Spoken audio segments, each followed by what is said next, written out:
It's the game that everyone's playing. It's sweeping the nation, and we came up with it first. It's called Was It Great or Were You 8? We like to go back every once in a while and visit films from our childhood, what we loved back then.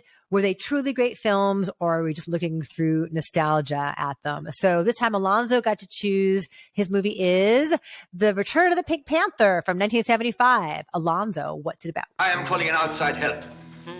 The famous French detective who recovered the Pink Panther the last time it was stolen. What was his name? Clouseau. So yeah, this is about a full decade or so after Peter Sellers' Inspector Clouseau character premiered first in The Pink Panther, and then arguably what might be the best of the Clouseau movies, A Shot in the Dark. Anyway, both Sellers and Blake Edwards were kind of in need of a hit, so they returned to this well. Once again, Sir Charles Lytton, this time played by Christopher Plummer, taking over for David Niven, finds himself enmeshed in the theft of the famous Pink Panther diamond. It would appear that Sir Charles Lytton, the Phantom, is up to his old tricks, but is he? Is there more of a conspiracy afoot? Will Clouseau figure out who the real criminal is, or will he destroy all of Gstaad on the way there? Herbert Lom is back as Chief Inspector Dreyfus. Catherine Schell from Space 1999 pops up as Lady Catherine Lytton, and a lot of familiar faces from Blake Edwards' comedies pop up. You will spot a lot of funny second bananas who would turn up in a lot of his films all the way up to like Victor Victoria a decade later. So yeah, when I was 8, I loved this movie. My family went, and it was the first time I had ever seen, I think, Peter Sellers as Clouseau. And I thought it was hilarious. And revisiting it, I have to say, I still think it's hilarious.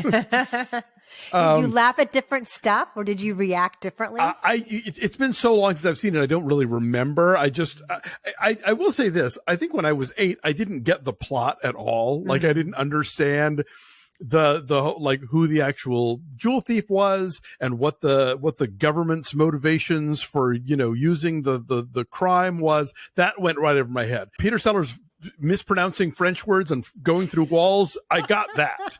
I've always said that there's a lot of Tati in Blake Edwards. Like, if you go back and watch The Party, which is, I think, a brilliantly hilarious movie. Yes, Peter Sellers does brownface in it, and that's a whole other topic. Mm-hmm.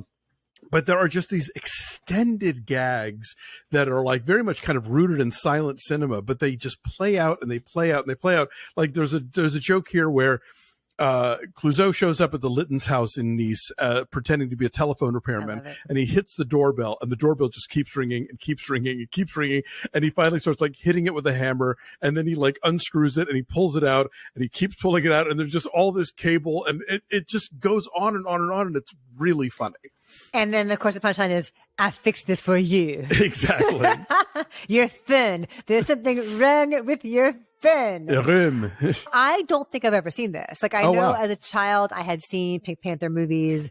There are pieces of things from other movies, and I can't place which ones they are. The whole thing with like, does your dog bat? Like, that is not my dog. That is not my dog. That might be from Strikes Back. And then there's a whole thing with like, is there a fin in your rim? Is like a different movie, I want to say, from this fin. That is not my minky. Yes. It's fun watching this with I watched it on Amazon with the closed captioning. They literally spell out fin, P-H-E-U-N, fin. Fin.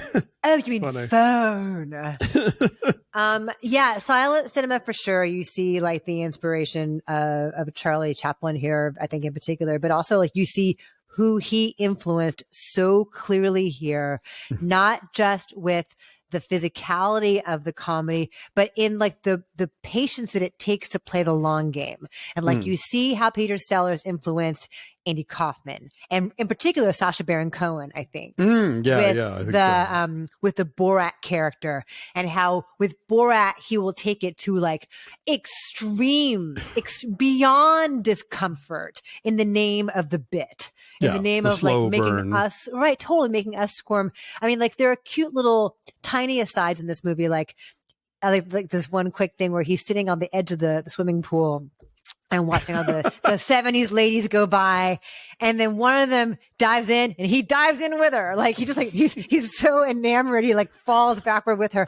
But the thing with the doorbell and like the whole sequence where he pretends to be part of the housekeeping crew with the vacuum cleaner. God, the vacuum cleaner gag. And the lingerie and the bird. And then when the painting and everything. And it's just like, and you're right. So much of it happens wordlessly. It's just him bumbling.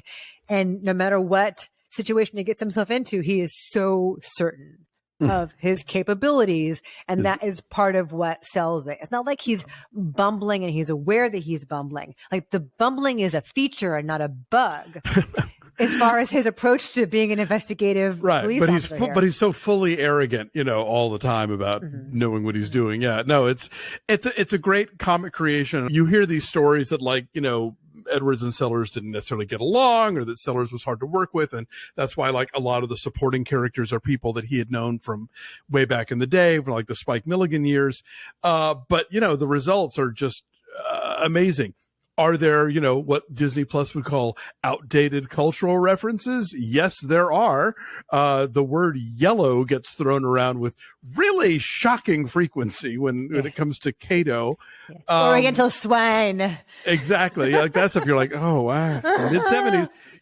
Again, and it reminded me of like the furor about, Licorice Pizza, when people got mad about the Michael Hitchcock character and how he treated his Japanese wives. And it's like, if you weren't alive in the mid-70s, you weren't aware how just people accepted that kind of crap, and no one said anything about it. And it's like, we look at it now and we're horrified, but at the moment, as they say on Disney Plus, it was wrong then and it's wrong now, but it happened, it took place, and we can't pretend it didn't.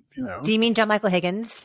Yes, what did I say? Michael Hitchcock. Sorry, I get them confused all the time. I knew who you meant. Kato, I mean, like that chemistry is fun, but in retrospect, is the whole idea of Kato now an offensive notion, that his whole raison d'etre is to like come in and like cluelessly do kung fu to throw him off guard? Yeah, I mean, well, I think the whole Asian houseboy thing is, there's a lot to unpack there. But I mean, the idea that you have a manservant who is just going to like spontaneously attack you is kind of a funny one, and I don't know that it's necessarily. I don't know. There's a lot to look at there.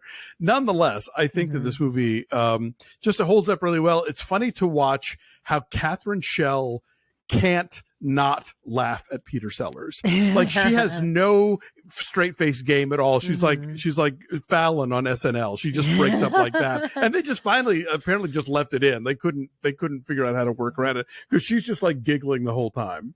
Do we know why Christopher Plummer had to fill in for David Niven in this role? David Niven apparently got mad because he was supposed to be the star of the Pink Panther, but the takeaway from that movie was Sellers. Right. And so when they came around for the sequel, was like, yeah, no, pass. And then, of course, they have tried to revive Clouseau like once a decade or so. Yeah. Going back to the 70s, Alan Arkin did a movie called Inspector Clouseau. Yeah. And then I did not even know this, that Roberto Benigni played the role in a 1993 version. Panther, yes. And then there were a couple of Steve Martin ones. Yeah. I mean, love Steve Martin always, but like those weren't good movies. No. Leave him be. Because as you say, he's so of a time. And like part of what is so cool about these movies is like the production design, like the clothes, like the bikinis and the wallpaper and like the appliances and everything about it is so of its time that like, yeah, just leave them. It was like 60 years plus, right? Of 1960 something was the first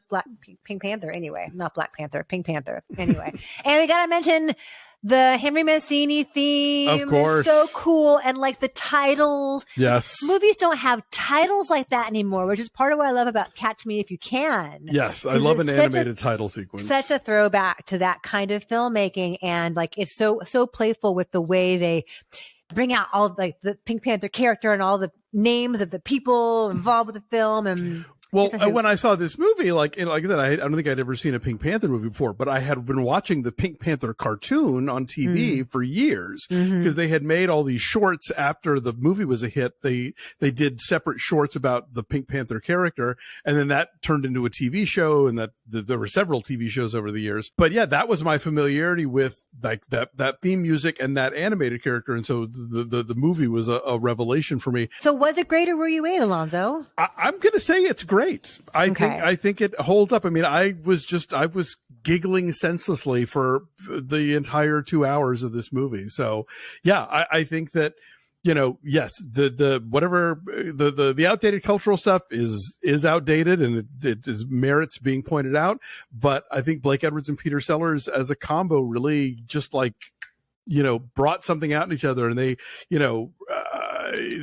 this is like, as you say, I think a masterclass in kind of comic timing, in comic setup and payoff, that I think continues to reverberate. Yeah, I dug it too. I think I so admire the commitment to the bit and how hard it is to make that kind of comedy. So, thank you for letting me see this. It never would have occurred to me. So I was happy to watch it. It is streaming in a few different places, including Amazon Prime Video, in case you want to catch up with it yourself. Yeah. So I'll do one next time, a movie from like 1980, 81 when I was 8 years old. I'll pick a movie. We'll figure out if it actually is great or not. So thanks for tuning in.